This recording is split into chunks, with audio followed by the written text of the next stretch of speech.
Question 13a.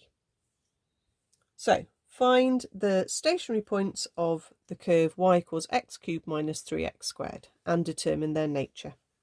So the first thing we can do is differentiate.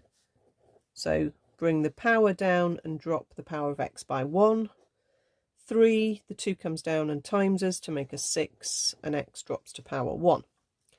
Now for a stationary point, you're looking for where your gradient is equal to 0. You want to have a horizontal tangent, and horizontals have 0 gradients. So we write 0 equals 3x squared minus 6x. Okay. It factorises, but only as a single bracket factorise, not a double bracket. If you want to divide through by 3 rather than taking it out as a factor, that's absolutely fine as well.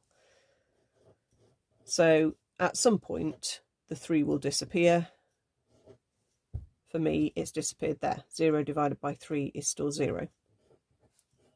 And from the other bracket, that gives me x is 2. So I get x is 0 or x is 2. If I sub back for the y's, back to the original curve, remember, for the y's, 0 cubed minus 3 times 0 squared is still 0. So it's 0, 0.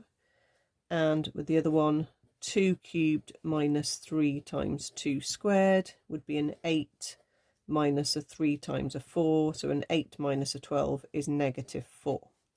So 2, negative 4. So there are my stationary points. To determine their nature, we need to work out what's going on with the second differential. So we come back to dy by dx and differentiate again. And then we take each of our x's in turn and sub in.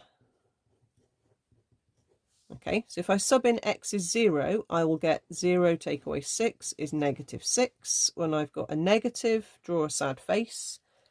And a sad face lets us see a maximum shape. So I'm going to write maximum underneath there. And I can sub in x is 2. That's my other x coordinate I was interested in. 6 times 2 is 12. Take away 6 is positive 6. When you're feeling positive, draw yourself a happy smiley face and you can see the shape of a min.